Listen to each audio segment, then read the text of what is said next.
Opinião Agora. Apoio Cultural. Cimesp, o legítimo representante patronal do setor metal mecânico de Piracicaba, Saltinho e Rio das Pedras. Sindicato dos Trabalhadores nas Indústrias de Alimentação de Piracicaba. Sindicato dos Trabalhadores nas Indústrias da Construção e do Mobiliário de Piracicaba. Sindiban, Sindicato dos Bancários de Piracicaba e Região. Nossa luta é de todos.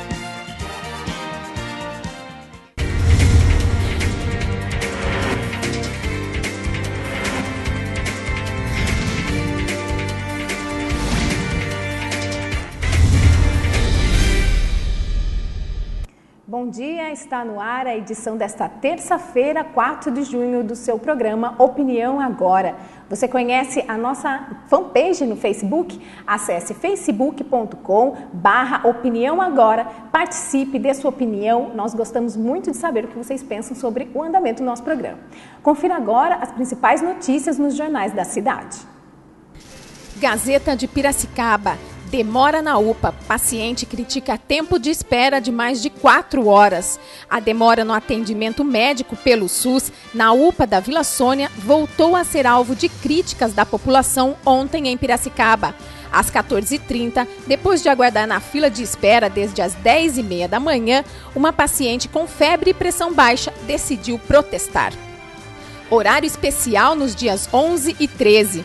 Lojas abrirão até às 22 horas na véspera do Dia dos Namorados e funcionarão no feriado. Pelo menos 2.500 lojas que comercializam itens como roupas, calçados, acessórios, joias, flores e eletrônicos na cidade, que são opções de presente para o Dia dos Namorados, deverão funcionar no dia 11 de junho, véspera da data, até às 22 horas. No feriado do dia 13, o funcionamento do comércio do centro e dos bairros será das 9 às 16 horas. O Shopping Piracicaba vai funcionar no dia 13, no horário normal de feriado. As lojas abrirão das 14 às 22 horas e a Praça de Alimentação e Lazer das 11 às 22 horas. Jornal de Piracicaba. Homem é assassinado na Vila Independência. Leonardo Francisco Ribeiro, 43 anos, morreu baleado no peito ontem à noite na rua Campos Sales, no bairro Vila Independência. A vítima teria ido à casa da ex-companheira do filho para ver a neta e teria sido alvejada após ser impedida de ver a criança. Esta é a 30ª morte violenta no ano, de acordo com o levantamento do Jornal de Piracicaba. Sede da RCC é furtada pela 14ª vez em 6 meses. Um desempregado de 29 anos foi preso em flagrante pela Polícia Militar às 22 horas de anteontem, quando tentava furtar a sede da RCC, Renovação Carismática Católica, da Diocese de Piracicaba, antigo dispensário dos pobres na Rua do Rosário, no centro. O local, que é utilizado para armazenar doações de roupas e alimentos, reuniões, grupos de oração, aulas de música e para retiros espirituais e de formação, foi invadido pela 14ª vez em um período de 6 meses. O suspeito, Flávio José de Almeida, foi detido ao tentar fugir por uma janela, levando um violão e 3 sacolas de alimentos. A Tribuna Piracicabana. Produtores de cana terão 5 milhões em crédito para investimentos. Em parceria com o Banco do Brasil, Cooperativa dos Plantadores de Cana de Piracicaba, Coplacana, disponibiliza durante a 4ª edição do Encontro de Implementos Agrícolas crédito para reforma, compra e ampliação da produção. Vereador cria site para combater pedofilia. Piracicaba se prepara para ser pioneira no combate à pedofilia. A informação é do vereador Paulo Henrique Paranhos Ribeiro, do PRB, que mostrou ontem à imprensa o novo site contra o abuso sexual de crianças e adolescentes, que entra no ar no dia 10 de junho, às 21 horas. E o sol voltou a brilhar. Confira como fica o tempo e a temperatura nesta terça-feira. Terça-feira de sol com algumas nuvens, não chove. A temperatura máxima chega aos 24 e a mínima aos 12 graus. E após o intervalo, eu converso com o gerente comercial da Gazeta de Piracicaba, Wilson Tits, que vai falar com a gente sobre a sua vida política, sobre a sua vida na publicidade e sobre o Top of Mind, que recebe o prêmio hoje. É já após o intervalo.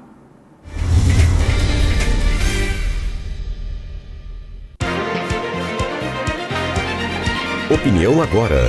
Apoio cultural. Cimesp, o legítimo representante patronal do setor metal mecânico de Piracicaba, Saltinho e Rio das Pedras. Sindicato dos Trabalhadores nas Indústrias de Alimentação de Piracicaba.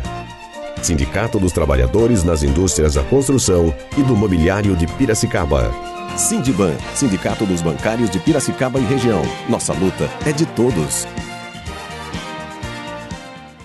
Para combater a dengue, cada um tem que fazer a sua parte. A dengue é uma doença transmitida pela picada do mosquito Aedes aegypti. Elimine os criadouros. O mosquito se reproduz em locais com água parada. Caixas d'água, tambores e outros depósitos de água. Se tiver plantas em casa, elimine ou fure o prato do vaso. Cultive as plantas na terra e não na água. Já os pneus devem ser levados para o ponto de coleta da SEDEMA. Mais informações, ligue 3413-7587. Dengue, na minha casa não. Campanha da Secretaria Municipal de Saúde de Piracicaba. Você não pode perder. Dia 8 de junho tem Arraiá Facu Anhanguera. É dia 8 de junho, sábado, a partir das 3 da tarde. Animação Forró Trio Canela. Área de alimentação completa. Patrocínio Sindicato dos Metalúrgicos de Piracicaba. caipiracicabano.com.br. Cevada Pura. Estacionamento Bora Bora. Turma do Sapo. E Faculdade Anhanguera. Apoio TV Opinião Piracicaba.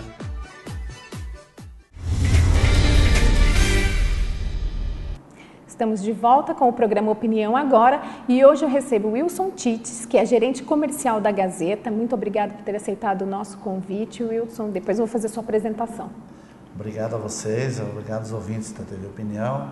A gente está aqui, para falar do nosso trabalho junto aí ao mercado, a Gazeta de Piracicaba, qual a gente está aí como gerente, trabalhando nesse projeto aí, que é um projeto que completa 10 anos de Piracicaba, Legal. Bom, Wilson, você é formado em Publicidade e Propaganda, não é? Pela Unimep, segunda turma, é isso? Perfeitamente. Na verdade, eu sou da cidade de Charqueada, Nós viemos para Piracicaba trabalhar e estudar, na verdade, em 1977. Em 78 eu ingressei na segunda turma, que a Unimep oferecia naquela época, de Publicidade e Propaganda. Então, nós somos dessa equipe aí. E você tem especialização também pela SPM, Administração e Marketing, foi 5 vezes vereador na cidade de Charqueada, 5 vezes presidente da Câmara, 4 anos vice-prefeito de Charqueada e hoje também é suplente vereador na cidade de Charqueada. Essa vida política sua, muita gente não conhecia aqui na cidade, não é? Na verdade, a gente tem uma militância aí, desde 1976, Na época existia a Arena, MDB, eu me ingressei nessa época, com o saudoso Ari Pedroso até, que era locutor da rádio difusora na época, e ele estava ingressando na vida pública, era vereador em Piracicaba, e através dele a gente acabou ingressando na vida pública lá em Charqueada. E tive a felicidade de ser eleito 5 vezes consecutivas, cumpri 22 anos de mandato de vereador. Na história de Charqueada, sou o cidadão que mais tempo esteve à frente do Poder Legislativo de Charqueada. Nesse período fui 5 vezes presidente de Câmara, Depois me candidatei a vice-prefeito, fui eleito vice-prefeito. Então completei lá 26 anos de vida de mandato, vivendo a Charqueada tem 50 e poucos anos, quase que mais da metade da vida do município. Eu participei como gestor político, ou na Câmara, ou como vice-prefeito. E hoje sou suplente lá de vereador na cidade de Charqueada. Bom, eu gostaria de falar sobre a sua vida política no segundo bloco. Nesse primeiro bloco, eu gostaria de conversar com você sobre esses 35 anos também que você tem na publicidade. Você conseguiria contar um pouquinho sobre essa transformação desse cenário? A gente estava falando há pouco sobre o número de oportunidades de publicação que as empresas tinham, enfim, era muito mais restrito que hoje. Como que você faz um paralelo desse cenário de 35 anos e hoje? Olha, na verdade, a publicidade, a gente iniciou em 77, 78, em 77 foi que eu procurei para fazer, a gente estava definindo o que ia estudar, meu pai queria que eu ingressasse na área de jornalismo e a gente ouvindo uma entrevista do saudoso Zé ABC, que foi um jornalista aqui de Piracicaba, ao qual devo aí até o meu ingresso nesse segmento de publicidade através dele. naquela época a publicidade surgia como, tanto é que era a segunda turma da Unimep. E a publicidade era vista assim nas grandes agências de São Paulo, o interior, até alguns clientes falavam assim, eu vou fazer um anúncio no jornal ou na rádio, até usava a palavra reclame, né? Era comum a pessoa falar, não, eu fiz um reclame na rádio, né? Então ela era tratada assim como uma forma de até ajudar o veículo. Eu me lembro que muitas vezes a pessoa fazia um anúncio no jornal, na época do Jornal de Piracicaba, assim com o intuito até de ajudar o veículo, por ser um patrimônio da cidade, para colaborar com o veículo. Ela é vista a segundo plano. E, na verdade, a profissão de publicitário era uma profissão assim, que as pessoas trabalhavam como bico. Então, eu lembro que os contatos publicitários que atuavam nos meios de comunicação, nas rádios, o locutor da rádio que saía, vendia alguns patrocínios para o programa dele. A rádio praticamente não tinha nenhum contato assim, exclusivo, não tinha um departamento comercial. Tratava diretamente com o proprietário. Alguns na rádio era muito comum até, alguns locutores comprarem o horário da rádio. Ele adquiria o horário e picava ali no mercado, arrumava os patrocínios, pagava para a rádio, sobrava um pouco para ele e ele atuava dessa forma. Então a publicidade era vista assim como um produto muito secundário dentro do projeto. Mas a evolução foi muito rápida. A evolução dos meios de comunicações, com a televisão, que começou a ganhar mais força, né? E também a diversidade de meios de comunicação. E a evolução da publicidade foi rápida. Por quê? Porque, primeiramente, que ela mexe com a sustentabilidade econômica do meio, né? Então, a publicidade é o que sustenta. Antigamente, o dono de um jornal, normalmente era um empresário, uma pessoa de poder aquisitivo. O jornal era praticamente um produto dentro de um contexto. E aí, não, começou a surgir realmente os grupos de comunicação, né? Os meios de comunicação começaram a consolidar e baseado numa receita publicitária. E essa receita passou a ser trabalhada com profissionalismo.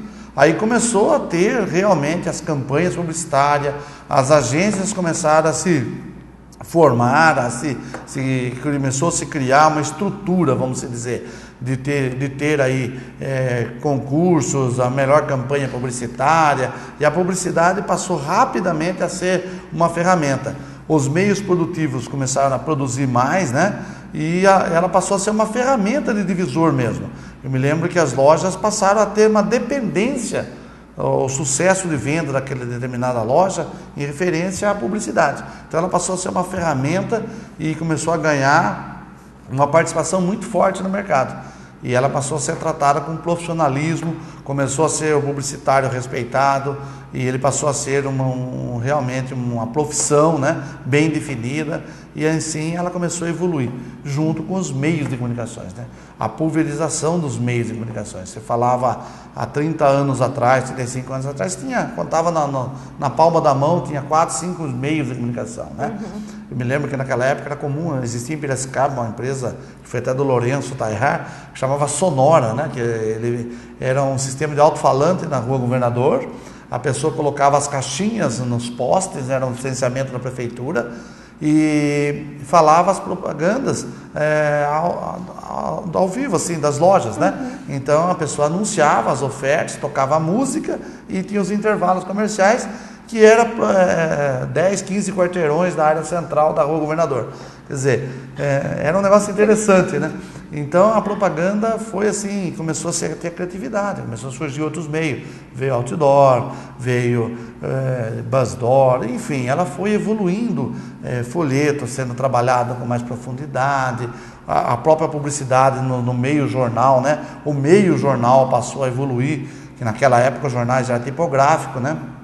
Em 76, o Diário de Piracicaba, o extinto Diário de Piracicaba, lançou o offset, e em 79 o jornal entrou com o offset, né? Que antes era tipográfica, era no chumbo, era composição a quente, era clichê. Uma foto demorava 2 dias para se produzir um clichê para ser publicado. Então, quer dizer, a tecnologia também foi evoluindo e a rapidez da evolução, né? Você vê, o primeiro jornal offset existia a profissão do pestape, né? Que era a pessoa que era a composição, compunha num filme, revelava esse filme, saía as letras, a pessoa recortava, colava na página, né? Era comum até descolar, perder um pedaço às vezes, né? Colava na página, o pestapista era o cara que montava as páginas manualmente, né? E para depois fazer o fotolito, para depois ir para a chapa fazer a impressão. É difícil acreditar que era diário, né? Diário. E no início era pior ainda, que o jornal era composição a quente. No linotipo era o lingote de chumbo que derretia, né? E formava as letras, né? A pessoa digitava aquilo, né? Na verdade era o linotipista, era uma máquina que você batia, ela cortava o chumbo, né, a quente, tinha uma caldeirinha ali que derretia, formava a letra, ela ia correndo, montando, aquilo montava-se a página manualmente, colocava lá uma trava de madeira com um barbante amarrando, e ali ela ia para a impressão. Então, você passava a tinta e imprimia aquele material. Então, isso não é em 1978, 70 e até 79, o jornal, por exemplo, era feito dessa forma. Dessa forma. Pois é. Então, e a publicidade, você sempre trabalhou no impresso? Eu sempre trabalhei na mídia impressa, é a minha formação, né? Embora eu não formei em publicidade e propaganda, na faculdade eu tive oportunidades de, dentro do curso, você ter experiências de rádio, experiência de TV, experiência de vídeo e tudo mais, mas a minha formação foi na área. Eu me ingressei em 78 no meio jornal e fui sempre trabalhando nessa área. Depois eu fiz, em 94, eu fiz pós-graduação na SPM, em administração e marketing. Lá eu tive uma visão mais ampla do mercado, né? Daí a gente já foi trabalhar o marketing, o mercado mesmo, né? A relação com o mercado em geral, né? E aí eu tive novamente experiências com o meio rádio, meio TV, meio outdoor, outros meios, porque todos os trabalhos envolvidos na época no curso exigia que a gente desenvolvesse esses projetos, né? Mas o meio impresso foi a minha vida, eu sempre trabalhei nessa área, né? E a gente vê essa evolução também do meio impresso, né? A gente vê hoje a tecnologia, né? Você vê, hoje é tudo, não existe nem mais a chapa, né? O fotolito, né? Hoje é direto a gravação numa CTP, você produz na hora, você está, por exemplo, a Gazeta, ela é produzida aqui em Piracicaba, ela é toda digitalizada aqui, tudo mais, é diagramada, é colocado os anúncios, o redator já edita no próprio computador a matéria, ele já sai o diagramador, faz a diagramação ali, faz o design da página, ela é enviada online para Campinas, vai direto para a impressão, né? E já não tem o fotolito, vai direto numa chapa que é gravada no sistema CTP e você entra, se ela é colorida, a Gazeta é 100% colorida, né? A gente chama full color, né, o sistema. Você tem, por exemplo, para rodar uma página, você usa 4 impressões. São 4 chapas, passa 4 vezes. Cada impressora vai imprimir a cor para completar a página. E muito se fala com a expansão do uso da internet, o acesso, as pessoas conseguindo adquirir computadores e tal, fala-se muito sobre a extinção de alguns veículos impressos em decorrência disso. Você acredita nisso, Wilson? Olha, eu entendo o seguinte, a evolução da mídia é muito rápida. A gente vê, por exemplo, o que evoluiu, por exemplo, em 10 anos na década de 80, hoje dá um ano na atual você vê, todo dia surgem novas mídias, a criatividade, a forma, a internet realmente acho que é a maior evolução do meio, né? Mas eu não acredito da extinção, eu acho que ela tem os seus pontos positivos, tem os seus pontos negativos. Eu acho que, por exemplo, como veio a televisão na época, falava o rádio vai acabar, ele toma uma nova formatação, busca-se umas novas tecnologia, a evolução, porque como a tecnologia propicia a evolução da internet, propicia também a evolução da TV, propicia também a evolução do meio impresso. Então, o que ocorre? Nós vamos vendo que as coisas vão evoluindo. E a internet, o meio impresso, ele tem um diferencial muito importante. Eu que participo em muitos congressos, da NJ, da APJ em São Paulo, a gente acompanha a evolução lá no exterior, né? Que hoje, há 10 anos atrás, o que acontecia nos Estados Unidos, na Europa, demorava às vezes 2, 3, 4 anos. Hoje é quase que é simultâneo, né? Mas o que ocorreu? O meio impresso, ele tem o documento, ele tem a facilidade da locomoção, você leva você tem a credibilidade do meio impresso, isso é muito importante, que ela é um documento. Tanto é que se você for publicar, por exemplo, um extravio de um documento, o que o cartório exige, o que exige é uma publicação impressa. Ela é documento, ela fica guardada, está ali. Então, ele tem essa credibilidade atrelada. Então, isso daí tem esse facilitador. E eu vejo que a internet, ela veio como um complemento. Então, na verdade, por exemplo, a Gazeta tem ela online. Então, por exemplo, o corpo de jornalistas da Gazeta, ele produz dezenas de notícias. Por exemplo, tem um fato que o repórter está produzindo aquela notícia agora de manhã, por exemplo, sei lá, na área policial. De repente, acontece um fato mais forte, de maior gravidade. Como o meio impresso ele tem uma limitação, porque as páginas são limitadas, às vezes aquela notícia não é impressa, ela é derrubada. O editor fala, olha, isso aqui nós vamos derrubar. Tem uma notícia mais importante que precisa ser dada como destaque. E às vezes aquela produção fica prejudicada. Então ela vai para a internet. Então a internet passa a ser um complemento. Você tem, e também, por exemplo, aconteceu um fato agora à tarde, você tem condições de usar a internet como complemento. Você dá uma dica, fala, olha, tal coisa está acontecendo em Piracicaba, assim, assim. Veja amanhã na edição da Gazeta a notícia completa, com mais profundidade e tudo mais. Então isso daí, eu acho que são meios que agregam, que se integram, né? Eu não vejo como o livro não vai acabar. Mesmo tendo o livro na internet e tudo mais, ele vai continuar. Como foi o caso quando disseram que o cinema acabaria pelo videocassete, né? Que até acabou os vídeos, né? Mas ele foi um fomento. Você vê que hoje os cinemas têm mais demanda. As salas melhoraram, passou a ser um ponto de encontro. E o cinema hoje é disputadíssimo, né? Os shoppings bombando aí com o cinema, sendo uma âncora de levar público para o shopping. E ele passou uma fase difícil e tudo mais. Mas eu acho que a profusão dos filmes através das locadoras, e quase que a locadora que está vivendo um momento difícil hoje. Então a profusão criou-se a demanda. Entende? Eu acho que então uma coisa vai complementando a outra, o que tem que se evoluindo, vai se mudando a forma de trabalhar e vai se dinamizando de acordo com aplicando as tecnologias para que ele se torne atraente e competitivo. Né? Wilson, você falou sobre essa questão de derrubar alguma determinada matéria em virtude do espaço. Como que é hoje dividido o espaço no jornal com relação ao espaço comercial e espaço para notícia? Se a gente fosse falar em percentual. Você veja bem, voltando na questão da importância da publicidade. A rádio e a televisão, ela trabalha com uma grade, ela tem 24 horas de exibição. Então, se ela tem ou não tem publicidade, ela está 24 horas no ar. O jornal, o meio impresso, ele é balizado pela publicidade. Então, por exemplo, um jornal para ser rentável, eu que faço administração, fiz no outro veículo, ajudo lá o Lourenço nessa questão, ele é balizado pela publicidade, ele tem que ter uma rentabilidade. E quanto mais páginas tem, ele aumenta seu custo. Consequentemente, o que acontece? Para um jornal ser viável, ele tem que ter no mínimo 35% de publicidade. E no máximo 50%, porque senão ele acaba prejudicar o conteúdo. Então ele tem que ter esse ponto de equilíbrio. Por isso que o jornal ele é formatado. Você não tem número de páginas fixas em um veículo impresso, nenhum jornal. Ele tem uma linha, né? Fala, os domingos normalmente é tanto, tal, mas está atrelado à publicidade, para que ele tenha viabilidade econômica.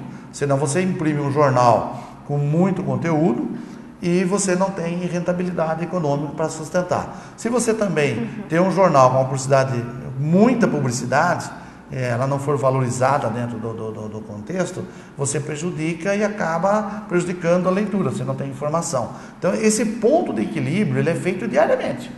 Diariamente você baliza a publicidade em relação à matéria. Então o editor, ele tem lá, olha, amanhã tem um volume legal de publicidade, dá para sair com tantas páginas.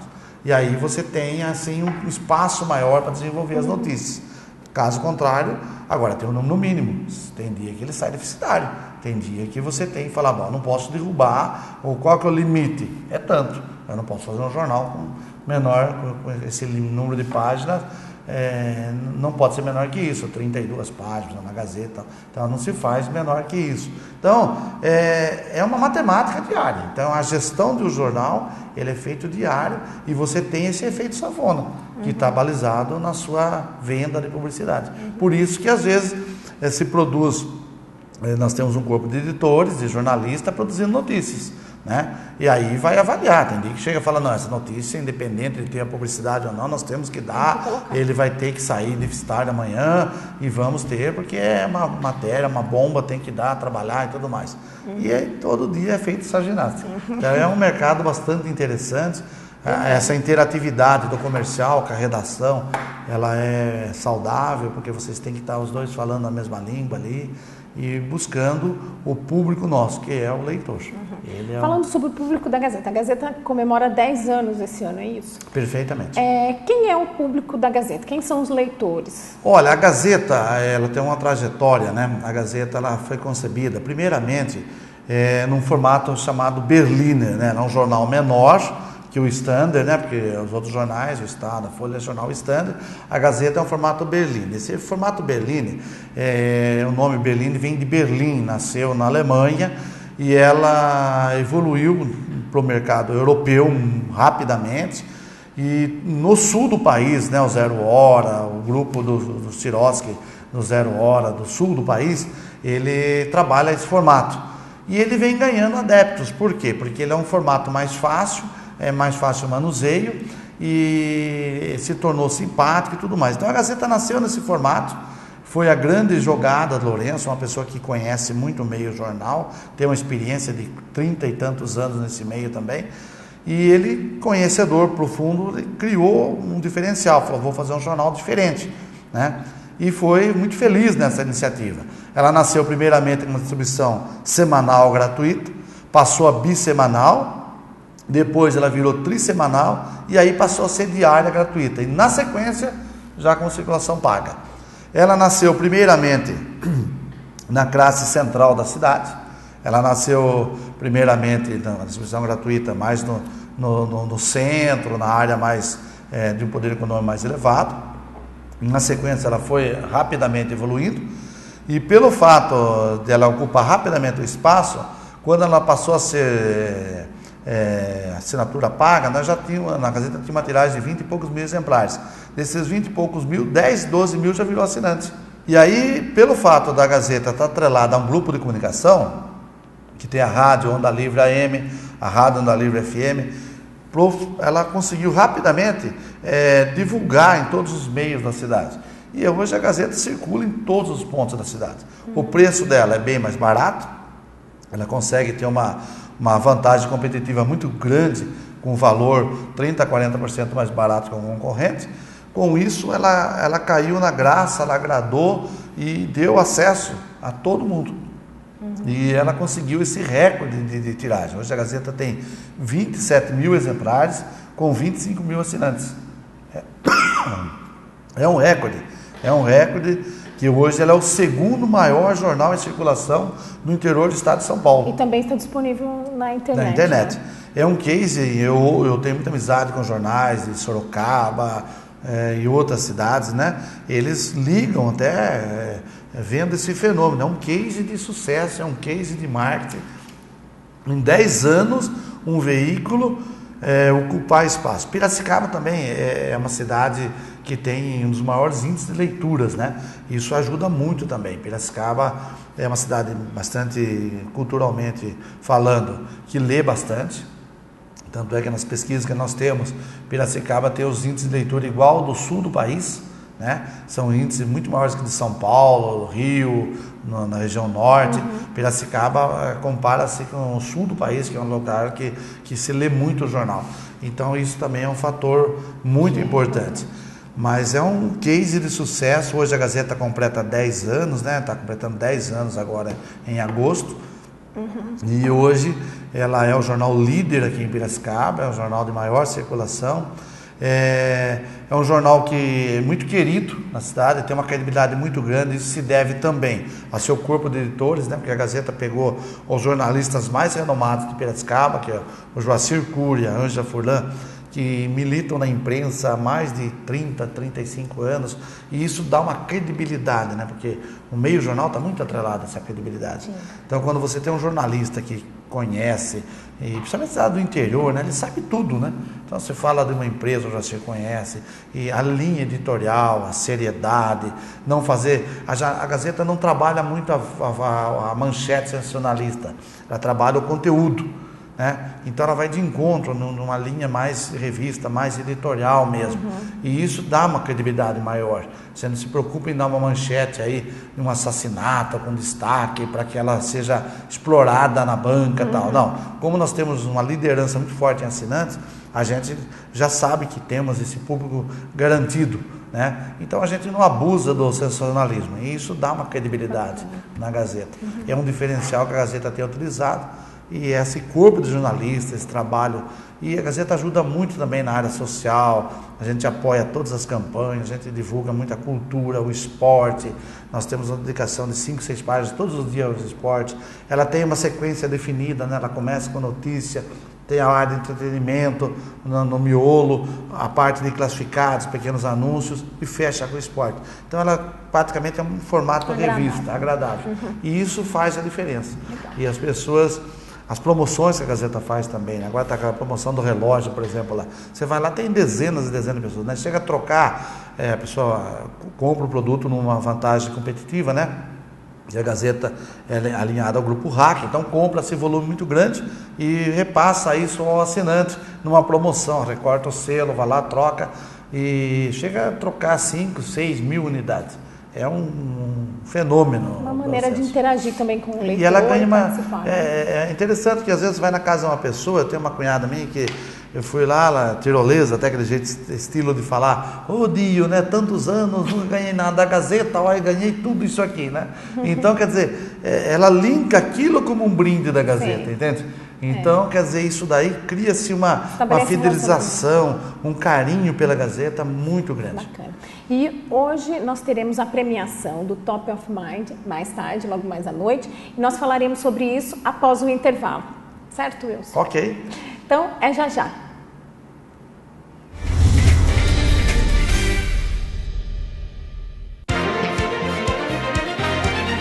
Opinião agora. Apoio cultural. Cimesp, o legítimo representante patronal do setor metal mecânico de Piracicaba, Saltinho e Rio das Pedras. Sindicato dos Trabalhadores nas Indústrias de Alimentação de Piracicaba. Sindicato dos Trabalhadores nas Indústrias da Construção e do Mobiliário de Piracicaba. Sindiban, Sindicato dos Bancários de Piracicaba e região. Nossa luta é de todos.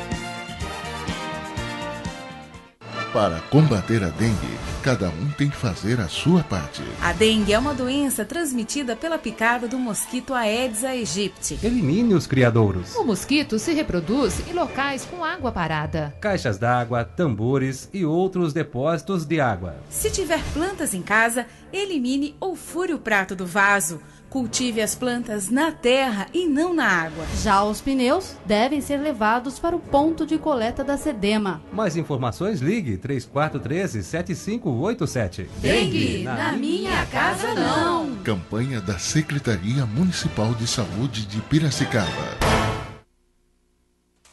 Você não pode perder. Dia 8 de junho tem Arraiá Facu Anhanguera. É dia 8 de junho, sábado, a partir das 3 da tarde.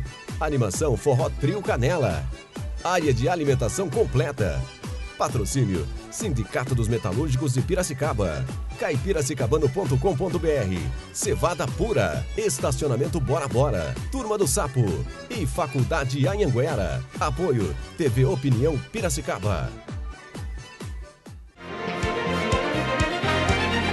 Opinião agora. Apoio cultural. Cimesp, o legítimo representante patronal do setor metal mecânico de Piracicaba, Saltinho e Rio das Pedras. Sindicato dos Trabalhadores nas Indústrias de Alimentação de Piracicaba. Sindicato dos Trabalhadores nas Indústrias da Construção e do Mobiliário de Piracicaba.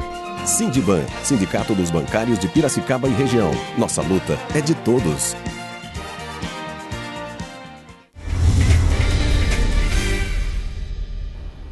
Estamos de volta com o programa Opinião Agora e hoje eu estou conversando com o Wilson Tits, que é gerente comercial do jornal A Gazeta de Piracicaba. Wilson, hoje tem a premiação do Top of Mind, que existe também há 10 anos, no mesmo tempo aí que existe o jornal. Conta um pouquinho pra gente quais são as categorias e como é feita essa pesquisa. Na verdade, o Top of Mind, né, são marcas de sucesso, ele é feito uma pesquisa, a gente contrata uma empresa CW7, que faz uma pesquisa, né, no mercado.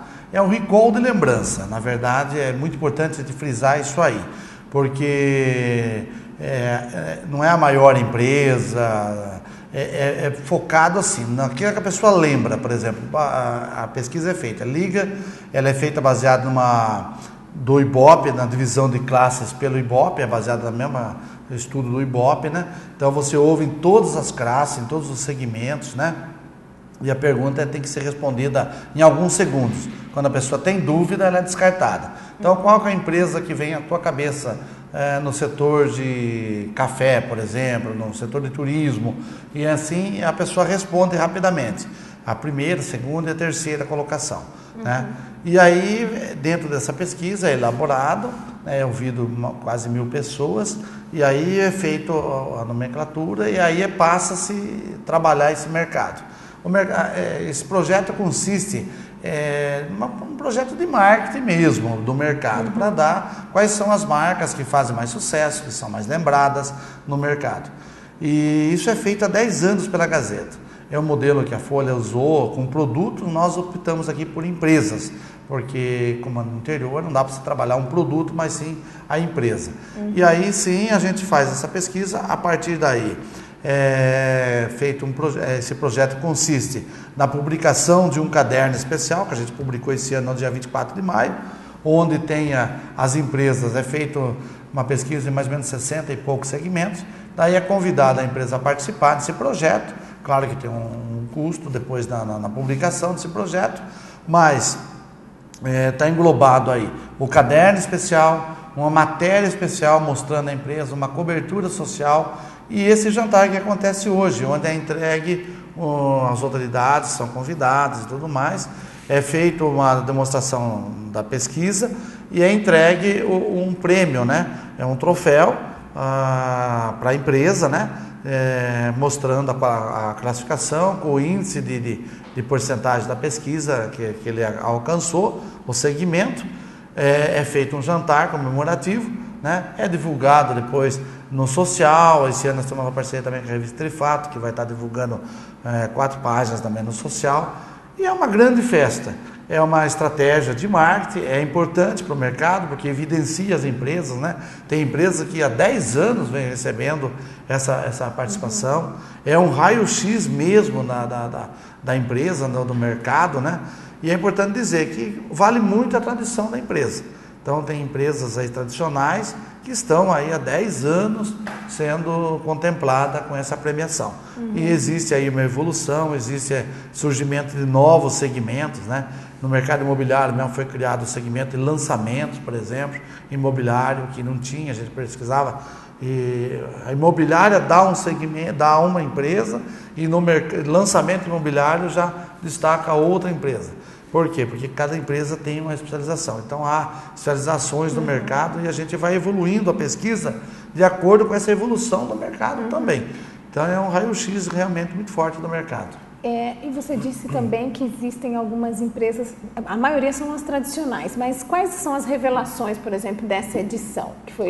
Existe alguma empresa que foi uma surpresa aparecer assim como está? Olha, nós fizemos um segmento sindicatos, que era um segmento que a gente não pesquisava em outros anos, né?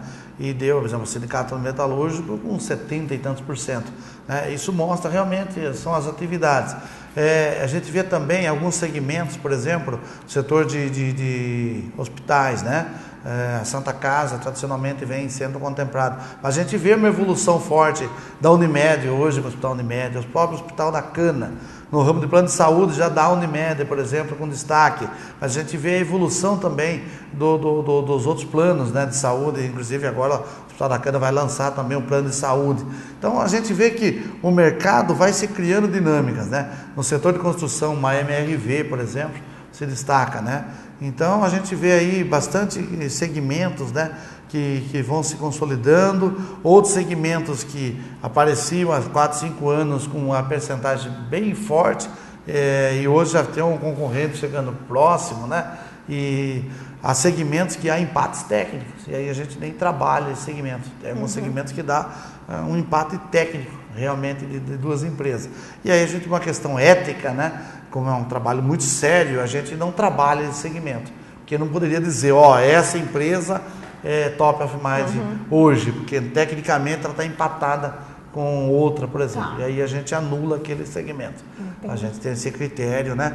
Outra coisa, a gente não divulga o segundo colocado, só divulga o primeiro. Entende? Não é porque eu participei e tal. Não. Se o primeiro não quer participar do projeto, aquele segmento não é divulgado, mas a gente não trabalha o segundo. Então, quantos segmentos são avaliados? São pesquisados em torno de 64 segmentos. Nós estamos contemplando aí 35 empresas hoje à noite na entrega do prêmio, que participaram, né? Tem empresa como a Caterpillar, por exemplo, faz 10 anos que vem participando forte, né? O segundo lugar, há uma gangorra, né? Entre Dedini, entre a ArcelorMittal, entre a Celor perdeu um pouco por essa questão belga, Celor, entende? Então muda, porque às vezes fica na lembrança uma marca e hoje está com outra marca, né? Então isso aí prejudica às vezes também o recall de lembrança da empresa. Algumas empresas, há pouco você falava também, que são lembradas e que já nem estão mais atuando. Também. A gente vê, por exemplo, no ramo de churrascaria, a Beira Rio é bastante citada, né? Entende? Porque foi um ícone aí né? Um mirante, né? Restaurante, né? Cita-se bastante também. Mas a Beira Rio, mas a empresa tradicional leva uma vantagem. A empresa que está há muitos anos no mercado acaba levando uma vantagem. Agora, tem segmentos que surgem, né? Na área de informática, é uma constância de mudanças, hoje é uma líder, amanhã é outra, é muito dinâmico o mercado. É interessante ver, é um projeto, mas é importante dizer que são empresas que são lembradas, não é a maior empresa, não está atrelada, é assim, aquelas que estão na mente da população. Claro que isso influencia uma boa comunicação, o nome está há mais tempo no mercado, é algum segmento que a pessoa mudou de nome, né? Era uma empresa, mudou, e aí prejudica um pouco o projeto, porque às vezes uma fala, então aí fica em dúvida a colocação, né? Wilson, agora a gente vai mudar um pouquinho de assunto, mas vamos continuar falando sobre sua trajetória profissional. Paralelo à sua vida na publicidade, no marketing, na comunicação, você também tem ainda uma atuação muito forte frente à política. Em que momento da sua vida isso aconteceu e foi influência da família? Conta um pouco pra gente. Olha, eu devo muito esse ingresso à política ao meu pai, né? Meu pai era um cidadão bastante politizado, né? Ele tinha uma filosofia, ele ouvia todo dia a Hora do Brasil, para você ter uma ideia, né? Isso é uma coisa que gostava muito de ler, embora ele tinha 3 anos de escola só, né? Até o 3º ano, né? Mas era uma pessoa que acompanhava, ele pegava o rádio, que o rádio era o meio, né? E TV, ele pegava muito jornalismo, né, quando a TV surgiu. Mas eu gostava muito de leitura de jornais e também de rádio, acompanhar a parte de jornalismo. Tanto é que ele ouvia mesmo diariamente a Voz do Brasil. E ele falava muito da política e eu fui pegando o gosto, né? E naquela época, como líder estudantil, nós vivíamos no período da ditadura militar, né? Em 76, quando foi o primeiro contato político que a gente teve, havia essa questão do MDB e Arena, né? 2 partidos que polarizavam, né? A Arena era o partido da situação do governo e o MDB era o manda-brasa, que chamava na época, era uma linha mais de oposição, né? Que existia essa dupla de partidos aí. E eu acabei ingressando, como todo líder estudantil na época, no MDB, né? E até era uma questão de coerência e tudo mais. E havia, naquela época, o partido político, sim, tinha uma doutrina, né? O MDB tinha a Fundação Pedro Osmo Horta, que ministrava, que até hoje existe, mas na época, uma atuação, né? Então, você, para ser um vereador, para você se candidatar a um cargo público, você tinha que ter uma doutrina no partido, tinha uma cartilha, você tinha que seguir aquela linha doutrinária, você não podia destoar daquelas bandeiras que o partido defendia. Então, eu participei de muitos cursos, inclusive com o Fernando Henrique Cardoso, com o Franco Montoro, Mário Covas, Hélio Navarro na época, tanta gente que eram liderança, Almino Afonso, né? Que eram pessoas que tinham, o próprio Ulisses Guimarães, né? Que eram os caciques, que tinham aquela linha e tal. E a gente tinha assim, e dentro do MDB ele agregava, porque eram 2 partidos, agregava várias facções, né? O MDB tinha a linha mais centrada, que era mais tipo, que é o PSDB hoje, vamos dizer, né? E tinha a linha mais radical também, né? Que tinha até a área mais revolucionária até. Mas era interessante. Qual que era a sua linha, Wilson? Eu era da mais moderada. Eu tinha uma filosofia, eu entendia que o militar tinha os seus defeitos, né? Mas tinha também um lado positivo. Eu acho que o Brasil também avançou em algumas coisas, né? Eu acho que na questão de algumas coisas, o Brasil tinha, por exemplo, na questão da segurança, uma seriedade maior, tinha um trabalho. Então tem esse mérito também. Não podemos dizer que foi uma era totalmente, né? Não podemos só ver lá a ditadura como acho que tinha corrupção, tinha muitos problemas também, mas tinha também um lado bom na história, né? E o MDB também tinha o seu lado bom, tinha um pessoal querendo construir uma democracia, que eu acho que essa era a grande bandeira, né? A democracia, que você pudesse expressar, que a imprensa pudesse ter mais liberdade, que o Brasil pudesse debater melhor a sua, né? E isso fazia que o político tivesse uma formação, né? Então isso foi um grande fator importante também, que na época a pessoa era politizada. O líder estudantil, ele tinha o seu estudo, o seu trabalho, então havia toda uma linha de trabalho, né? Isso aí, a pessoa tinha um conhecimento, tinha uma informação, e a política era trabalhada com mais, a pessoa tinha que ser um líder, né? Então, ao mesmo tempo que a publicidade, o marketing projetou líderes, fabricou líderes aí, né?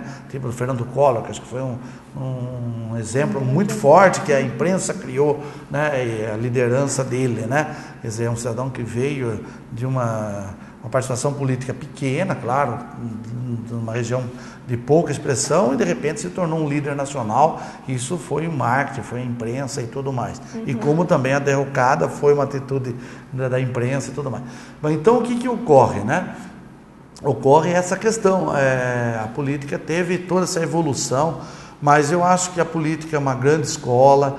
Eu acho que o cidadão, eu falo sempre, ela influencia na vida de todo mundo. Você pode não gostar de político, que eu acho que tem todo o direito de gostar, porque às vezes eu também chego num local estranho, eu omito que eu sou político. Porque às vezes a imagem do político é tão desgastada, não por culpa dos políticos, porque eu fui um político e sou um político que, na filosofia do servir, eu acho que você pode fazer muita coisa pelo cidadão através da política. A política influencia muito na vida da pessoa. Eu vejo charqueada, a gente tem uma liderança, trabalhou lá, hoje está lá, que era oposição a nós, está no mandato, mas eu torço para que vá bem. Eu procuro ajudar, mesmo não estando hoje no mandato, sou suplente de vereador, mas converso com o prefeito, converso com os vereadores. Eu quero que vá bem, porque se o município vai bem, todos ganham com isso. Se o município é administrado com seriedade, com honestidade, né, e todos têm o fruto desse trabalho. Você acha que essa sua conscientização vem, evidentemente, da sua participação enquanto tão jovem já na política? Como que você vê a participação hoje, o interesse dos jovens frente à política? O grande problema que eu vejo hoje na política é aquela história, a pessoa entra na política como muito interesse financeiro, né? Então, aí entra um passo da corrupção, porque quando você enxerga o dinheiro no processo, você acaba tendo a tentação de corrupção no meio público é muito grande, certo? A gente viveu todos esses anos aí, a gente sempre trabalhou com seriedade, quantas e quantas vezes propostas indecentes chegaram, quantas coisas de interesses. Por quê? Infelizmente, a gente tem que pensar no coletivo, não dá para a gente fazer política para uma determinada segmento, e você tem que ver o coletivo, você tem que ver a sociedade como um todo, né? E o que acontece? O grande mal da política hoje que eu vejo é essa questão da corrupção, quer dizer, as pessoas se vendem, o partido perdeu a sua função de ser, passou a ser um mero instrumento da pessoa ter a legalidade para ser candidato, e ele não tem mais uma doutrina, tanto é que, você vê, eu estou no PPS hoje, fazendo uma crítica ao próprio partido, está mudando de nome, por conveniência, mas como é que fica, né? Então, o que aconteceu hoje, principalmente no pequeno município? Se vota na pessoa, é o cidadão. Então, aí que passa a ter, a pessoa tem que ter uma pauta de seriedade, de honestidade, para que ele é o reflexo daquilo que ele é, entende? Da sua capacidade de gestão, do seu trabalho. E eu vejo que administrar hoje, com a lei da imunidade fiscal, virou, acho que foi uma das melhores coisas que aconteceu. Tem que ter responsabilidade naquilo que faz e ser punido se ele fizer errado. Então, eu acho que isso daí foi doutrinando, que as pessoas passou a ser cada dia mais, hoje um gestor público, principalmente na parte executiva. A prefeitura tem que ser uma empresa, ela tem que trabalhar como uma empresa, ele tem que fazer uma gestão, tipo como o Bajas fez, por exemplo, em Piracicaba, buscando, claro que tem seus problemas e tudo mais, mas ela tem que ser uma empresa, ela tem que buscar ser uma gestão empresarial. Então, o político hoje, cada dia mais, ele tem que buscar fazer uma melhor gestão. Claro que é uma empresa que tem que pensar no social, muito mais do que uma empresa privada, né? Ela tem que estar focada. O grande gargalo do setor público hoje principalmente a questão que eu vejo, a saúde e a segurança. A educação é um problema? Porque ela influencia, mas é muito mais rápido o resultado. Quando você investe na segurança, na educação, você tem um retorno mais rápido. A saúde é o grande gargalo hoje, porque a saúde é um negócio seguinte, que quanto mais tecnologia você disponibiliza para tratamento da saúde, mais caro ela fica e mais recursos se exige. E você antigamente ia no médico, ele colocava lá uma aparelhinha, te ouvia, dava um remédio e você estava consultado. Hoje ele pede uma bateria de exame. Isso tem um ônus. Isso está quebrando o sistema de saúde, por quê? Claro que ela evolui, mas infelizmente é muito cara as tecnologias na saúde. Então você vai hoje, é uma ressonância e tal. Então qualquer hoje ida no médico custa 300, 400, 500 reais. Mas aí, de uma forma geral, esse panorama de atuação dos políticos na atualidade, na sua opinião, é o que repele a juventude de desejo de participar desse movimento? Eu acho que são duas coisas. Primeiro, há um desinteresse muito grande, porque o cidadão fala assim, política eu não quero nem saber, voto por votar. Se vocês fizer uma pesquisa na rua agora, eu falei, quem você votou para deputado que vai ter eleição agora no ano que vem, nas últimas eleições? Pouca gente vai saber quem votou. Quem fez o seu deputado? Ninguém vai saber. Ninguém vai saber. Por quê? Porque não cobra, não participa, entende? Não participa. Ele vai pensar na política na semana. Tanto é que as eleições mudam assim na véspera. Quem fez lá a melhor frase, fazer a melhor ação, na última semana acaba virando aí principalmente as eleições aí para deputados e tal, né? Não digo no município, que daí vale a pessoa, mas hoje, qual o conhecimento que você tem num deputado, por exemplo, de um modo geral? Qual a atuação, qual o acompanhamento? É difícil. As pessoas se ausentam. Aí quando chega no dia de votar, ele vai para a urna, se ele encontrar um amigo na hora, vota nesse daqui, é meu amigo, ele vota. Então, poucas pessoas são politizadas ao ponto de cobrar, de evoluir. Então, a corrupção dos políticos, e é um grande engano, porque a política influencia diretamente na vida das pessoas. Entende? Influencia um bom prefeito, um bom vereador, um bom deputado, um bom presidente da República, um bom governador. Ele interfere diretamente no desenvolvimento e o prejuízo quem paga sempre é o povo, entende? Independente de ser jovem ou não, é o que você está dizendo, precisa de conscientização. E a maioria é aquela história, você veja bem, eu vou falar uma grande verdade, municípios pequenos hoje, devido às cobranças que tem, você tem dificuldade em montar um quadro de prefeitos. Até um primo meu falava assim, logo um município pequeno vai estar anunciando, procura-se um prefeito, candidato a prefeito. Porque a juventude não se interessa, porque eles veem aquilo como um mal, entende? Tal. E não estou dizendo que eles estão errados na questão. Infelizmente a gente liga uma televisão, liga os meios de comunicações e vê, é só roubo. É corrupção, porque a liberdade de imprensa mostra isso. Não que todos os políticos sejam corruptos, tem muita gente boa, mas a gente vê, é raro um político que tenha uma biografia sem nenhuma questão, sem nenhuma marca, envolvimento. O sistema eleitoral é corruptível. Porque, veja bem, Como que pode ter uma campanha honesta para um deputado que precisa gastar 200, 300, 500 mil reais numa campanha eleitoral? Quem tem mais acaba levando, né? Então, o que acontece? O poder econômico acaba sendo corruptível. Se você recebe, que isenção que tem um presidente da República, um governador de estado que recebeu milhões de reais de uma empresa tal. Os lobbies correm solto ali dentro. Com certeza. Então, isso aí corrompe o sistema. Então, é uma questão. Outra coisa que eu acho também no setor público, que é um gargalo também, a questão eu vejo essa questão de concurso público. Eu acho que as pessoas têm que ser primadas pela capacidade. Então, o nego entra no setor público, né, com raras exceções, muitos entram como um meio de estar ali, agora eu estou estável aqui. Não é isso, tem que ter produtividade. Ela é uma empresa, tem que competir, né? A questão das concorrências, gente, eu acho que tem que ser tudo pregão presencial. Acabar com o sistema de corrupção. Não existe setor mais corruptível que as licitações públicas. Você reúne 4, 5 empresas, monta um cartelzinho e tudo mais. É comum empresas hoje ter no ramo, ele se segmenta em várias empresas para concorrer com laranjas aqui e ali para ganhar concorrências. Entende? E os custos como ficam? No bolso da população. Então, tem muita coisa que precisa mudar. Mas, infelizmente, nós somos uma formiguinha, né? A gente faz uma política séria, fiz 26 anos, não tive nunca uma conta rejeitada, um trabalho, me orgulho de ser político, infelizmente, só que a gente, onde não te conhece, você chegou, você é, o político aí, né? As piadas vêm. Né? Tá bom. Wilson, nossa entrevista chega ao fim, nosso programa também. Enfim, foi muito bom tê-lo aqui. Muito obrigada. Eu que agradeço, me coloco à inteira disposição, né? E a gente está aí com a Gazeta, trabalhando por Piracicaba, pela região, né? E eu acho que vocês também no meio da comunicação aí fazendo o trabalho é gratificante. Eu acho que a maior democracia de um país são os meios de comunicações, né? A liberdade de expressão, a liberdade que a gente possa debater. Acho que muitos males são mostrados devido ao trabalho de vocês, da imprensa, o nosso, né? Trabalhando nesse mercado aí. Com certeza. Obrigada e parabéns aos 10 anos da Gazeta, ao prêmio Top of Mind e também a todos que receberão o prêmio logo mais à noite. O programa Opinião Agora fica por aqui. Para você uma excelente tarde e até amanhã. Tchau.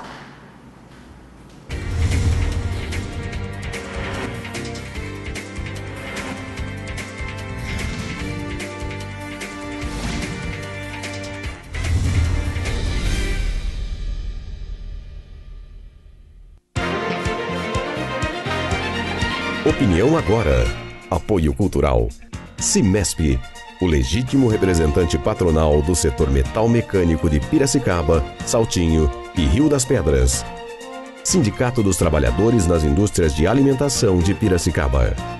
Sindicato dos Trabalhadores nas Indústrias da Construção e do Mobiliário de Piracicaba.